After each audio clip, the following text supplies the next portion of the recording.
नमस्कार, सुप्रभात। आज के वीडियो में हम बात करेंगे हिंदी में विराम चिन्हों का प्रयोग। इधर मैंने चिन्हों के नाम लिखे हैं और इधर चिन्ह इस प्रकार से अलग अलग दर्शा रखे हैं। तो सबसे पहले आता है पूर्ण विराम या विराम, इसका चिन्ह ये है। फिर आता है अर्ध विराम चिन्ह, अल्प विराम, प्रश्नवाचक चिन्ह, चिन्ह इधर है, विस्मयादिबोधक विस्मय सूचक चिन्ह, उद्धरण चिन्ह। उद्धरण चिन्ह दो प्रकार के प्रयोग होते हैं, आगे इसकी व्याख्या में बताएंगे। फिर योजक चिन्ह आता है, फिर निर्देशक आता है, फिर कोष्ठक आता है, हंसपद या त्रुटिबोधक, रेखांकन चिन्ह, लाघव चिन्ह और लोप चिन्ह। इस प्रकार से अब पूर्ण विराम किसे कहते हैं और कहाँ पे प्रयोग होता है। इस चिन्ह का प्रयोग प्रश्नवाचक और विस्मय बोधक, प्रश्नवाचक ये हो गया, विस्मय बोधक ये है। इसके अलावा इनको छोड़कर अन्य सभी प्रकार के वाक्यों के अंत में प्रयोग किया जाता है। जब वाक्य समाप्त होता है वहाँ पर पूर्ण विराम का चिन्ह प्रयोग होता है। जैसे उदाहरण देखिए, राधा बाजार जा रही है, यहाँ पे पूर्ण विराम आ गया। अगर यहाँ पे आता है राधा बाजार क्यों जा रही है, तो यहाँ पे प्रश्नवाचक चिन्ह आता है, न कि पूर्ण विराम। अब अर्ध विराम देखिए, अर्ध विराम इसका चिन्ह ये है। यह कहाँ पे प्रयोग होता है ये देखते हैं।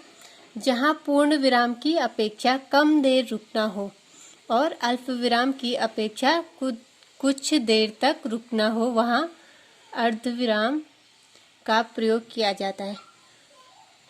पूर्ण विराम से कम और अल्प विराम से थोड़ा अधिक जहाँ पे हम रुकते हैं वहाँ पे अर्ध विराम चिन्ह का प्रयोग किया जाता है। जैसे देखिए, फलों में आम को सर्वश्रेष्ठ फल माना गया है, यहाँ पे हम थोड़ा रुकेंगे, अर्धविराम लगेगा। किंतु मुंबई में और ही किस्म के फल विशेष रूप से पैदा होते हैं, यहाँ पे पूरा हो गया ये वाक्य, यहाँ पे पूर्ण विराम। अब अल्प विराम इसी का उल्टा हो गया।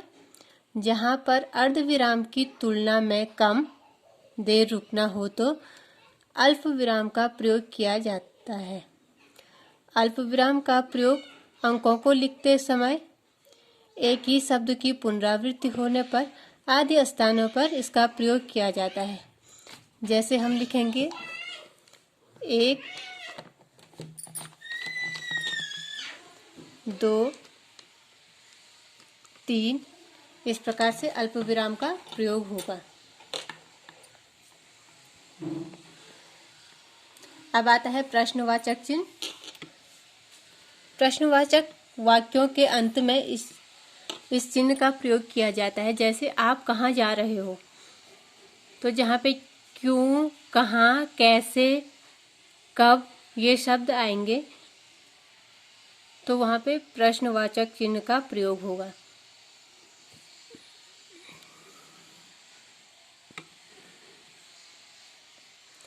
अब आता है विस्मय सूचक चिन्ह। विस्मय, आश्चर्य, हर्ष, घृणा आदि का बोध कराने के लिए इस चिन्ह का प्रयोग होता है।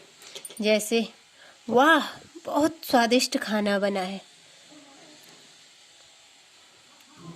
यहाँ पे विस्मय बोधक चिन्ह का प्रयोग किया गया है। उद्धरण चिन्ह। उद्धरण चिन्ह का प्रयोग कहाँ पे होगा?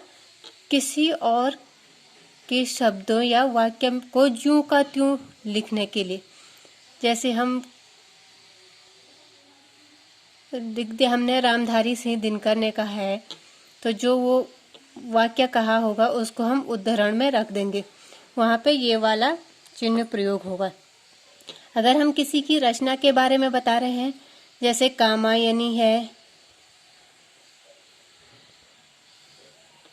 कामायनी ये किसी का वाक्य नहीं है, ये रचना है, तो यहाँ पे ये वाला चिन्ह लग जाएगा, उद्धरण। वैसे ही आगे लहर, तो यहाँ नीचे तो कॉमा लगेगा, लेकिन यहाँ ऊपर उद्धरण चिन्ह लगेंगे, क्योंकि ये वाला चिन्ह लग जाएगा। ये देखिए, जैसे इस वाक्य में मैंने लिखा है, वाल्मीकि ने सर्वप्रथम नर काव्य का प्रवर्तन किया।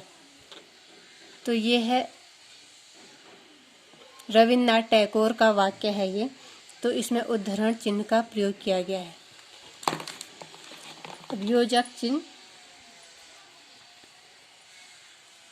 योजक चिन्ह का प्रयोग सामासिक पदों और युग्म शब्दों के मध्य किया जाता है। सामासिक पद जैसे माता और पिता, यहाँ पे है ये माता और पिता, तो अगर यहाँ पे हम और नहीं लिखेंगे तो यहाँ पे योजक चिन्ह का प्रयोग किया जाएगा।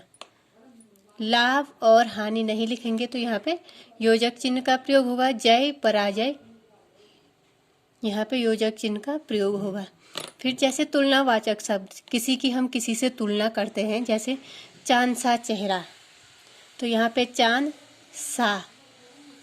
झील सी आंखें, तो झील सी, इसमें योजक चिन्ह का प्रयोग होगा। अब आता है निर्देशक चिन्ह। इस चिन्ह का प्रयोग संवादों को लिखने के लिए, कहना, लिखना, बोलना, बताना शब्दों के बाद प्रयोग किया जाता है। जैसे संवाद होते हैं, नाटकों में संवाद होते हैं, तो जैसे महेश, निर्देशक चिन्ह लग जाएगा। महेश ने कहा, अक्षिता ने लिखा, अक्षिता के आगे निर्देशक चिन्ह हो जाएगा। इस प्रकार जैसे देखिए, जैसे गांधी जी ने कहा, निर्देशक चिन्ह का प्रयोग हुआ है, हिंसा मत करो। फिर आता है कोष्टक। कोष्टक के भीतर मुख्यतः उस सामग्री को रखते हैं जो मुख्य वाक्य का अंग होते हुए भी पृथक की जा सकती है। जैसे हम लिखेंगे शब्द भेद, तो शब्द भेद हम ये जानते हैं शब्द के कौन कौन से भेद हैं। तत्सम तद्भव है, देशज विदेशज हैं, तो हम यहाँ पे इसको कोष्टक में रख सकते हैं। तत्सम तद्भव के उदाहरण दीजिए, इसको हम इस वाक्य से अलग कर सकते हैं। फिर अंकों अथवा अक्षरों को प्रकट करने में, जैसे हम लिख रहे हैं, फलों के नाम लिख दिए हमने, दूसरा लिख दिया, तो हम कोष्टक का प्रयोग कर सकते हैं। केला।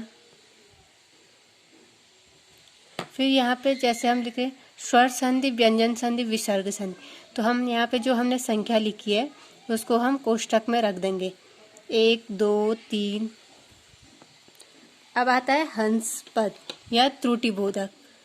जब किसी वाक्य अथवा वाक्यांश में कोई शब्द अथवा अक्षर लिखने में छूट जाता है तो छूटे हुए वाक्य के नीचे हंस पद चिन्ह का प्रयोग कर छूटे हुए शब्द को ऊपर लिख सकते हैं। जैसे हमने कोई वाक्य पूरा कर दिया या कोई गद्यांश लिख रहे थे हम और उसमें कोई शब्द छूट गया, कोई वाक्य छूट गया, तो अब हम उसको कैसे दिखाएंगे। जैसे स्वतंत्रता हमारा जन्मसिद्ध अधिकार है, यहाँ पे जन्मसिद्ध छूट गया तो हम इसके नीचे त्रुटिबोधक चिन्ह लगा देंगे और इधर इसको लिख देंगे, यहाँ नीचे पे जन्मसिद्ध अधिकार है, जन्मसिद्ध अधिकार है। तो इस चिन्ह से पता चल जाएगा ये शब्द इस वाक्य का है। आगे बढ़ते हैं। रेखांकन चिन्ह। वाक्य में महत्वपूर्ण शब्द, पद, वाक्य रेखांकित किए जाते हैं, जैसे कर दिए जाते हैं। जैसे कामायनी जयशंकर प्रसाद की महत्वपूर्ण कृति है, तो हम कामायनी को रेखांकित कर सकते हैं। जैसे गोदान उपन्यास प्रेमचंद जी का महत्वपूर्ण उपन्यास है, तो हम गोदान को रेखांकित कर सकते हैं। अब लाघव चिन्ह, इस चिन्ह का प्रयोग देखिए कहाँ पे होता है। संक्षिप्त रूप लिखने के लिए लाघव चिन्ह का प्रयोग होता है। जैसे हम जब पेपर देते हैं तो अगर पेपर के पिछले पेज में भी प्रश्न है तो वहाँ पे लिखा रहता है कृपया क्री प ओ, तो यहाँ पे ये लाघव चिन्ह लगा रहता है, इसको संक्षिप्त लिखा जाता है क्री प ओ, तो इसका पूरा है कृपया पृष्ठ उलटिए, तो ये लाघव चिन्ह का प्रयोग यहाँ पे होता है। अब लोप अंतिम आता है आपका लोप चिन्ह। लोप चिन्ह को हम ऐसे बिंदु बिंदु से दर्शाते हैं, जैसे जब वाक्य या अनुच्छेद में कुछ अंश छोड़कर लिखना हो तो लोप चिन्ह का प्रयोग किया जाता है। जैसे हजारी प्रसाद द्विवेदी ने कहा है, अगर इस्लाम नहीं आया होता तो हम पूरा वाक्य नहीं लिखेंगे। यहाँ पे लोप चिन्ह का प्रयोग करके अंतिम वाक्य या अंतिम 2-3 शब्द लिख देंगे। किसी भी वाक्य या अनुच्छेद में या किसी की कही हुई बात को अगर हम लिख रहे हैं, अगर हम पूरा नहीं लिखना चाहते हैं, ऊपर 2-3 बार वो रिपीट हो गया है, तो हम उसको इस प्रकार लोप चिन्ह से दर्शा सकते हैं। लोप चिन्ह का प्रयोग यहाँ पे कर सकते हैं। धन्यवाद। अगर वीडियो अच्छी लगी प्लीज़ पसंद कीजिएगा यानी लाइक कीजिएगा। धन्यवाद।